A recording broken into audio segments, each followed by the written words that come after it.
एक जो आज एक ज्ञापन दिया गया है वो एक संपत्ति कर को लेके उनके कुछ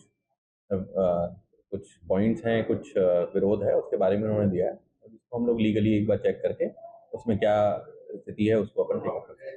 उनका ये कहना है कि जो एमओएस पे टैक्स को लेकर जो है उनका विरोध है। एक बार जो उनके पॉइंट्स आए हैं ज्ञापन में उसको हम लोग लीगली चेक करवा के और उसमें उस हिसाब से आगे कार्रवाई करेंगे। देखिए 2020 का और 2021 में जो अमेंडमेंट हुआ है उसमें एमओएस को टैक्स पे जो एग्जेम्पशन था वो हटा दिया है, बट उसमें जो विरोध आया है उसको हिसाब से हम लोग एक बार पहले चेक कर लेंगे क्या लीगल स्टैंडर्ड है, जो स्टेटस है उस हिसाब से। अब जो पॉइंट्स आए हैं एक बार उनको हमें डिटेल में देखना होगा कि किस प्रकार के उन जो पॉइंट्स रखे हैं वो क्या क्या है, उनका लीगल स्टैंडर्ड स्टेटस क्या है, उस हिसाब से। सर, जो बातें हुई है इसको लेकर क्या विभाग में भी चर्चा की जाएगी? नगरीय प्रशासन में इस तरह के टैक्स को लेकर कुछ विरोध चल रहा है? जो बिंदु आए हैं जैसे मैंने कहा उसको एक बार हम लोग लीगली एनालाइज करके अगर आवश्यकता होगी तो शासन से भी उस पर एक बार चर्चा करके क्लैरिटी ले सकते हैं।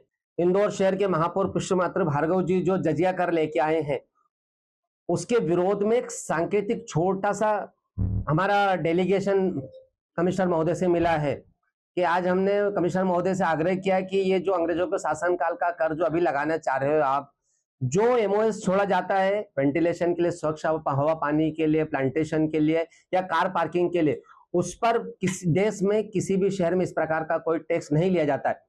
महापौर जी ने पूरे नगर निगम को बर्बाद कर दिया, कोलैप्स कर दिया। नगर निगम भ्रष्टाचार की जन्मस्थली बन गई और वित्तीय व्यवस्था मुझे लगता है कि 2000 करोड़ रुपए से ज्यादा की देनदारी आज नगर निगम इंदौर के ऊपर है। तो आप अपनी लाचारी और अपने निकम्मेपन को छुपाने के लिए और अपने भ्रष्टाचार को छुपाने के लिए जनता के ऊपर फिर से टैक्स का एक बोझा डालना चाह रहे हैं, फिर नए सिरे से भ्रष्टाचार करेंगे।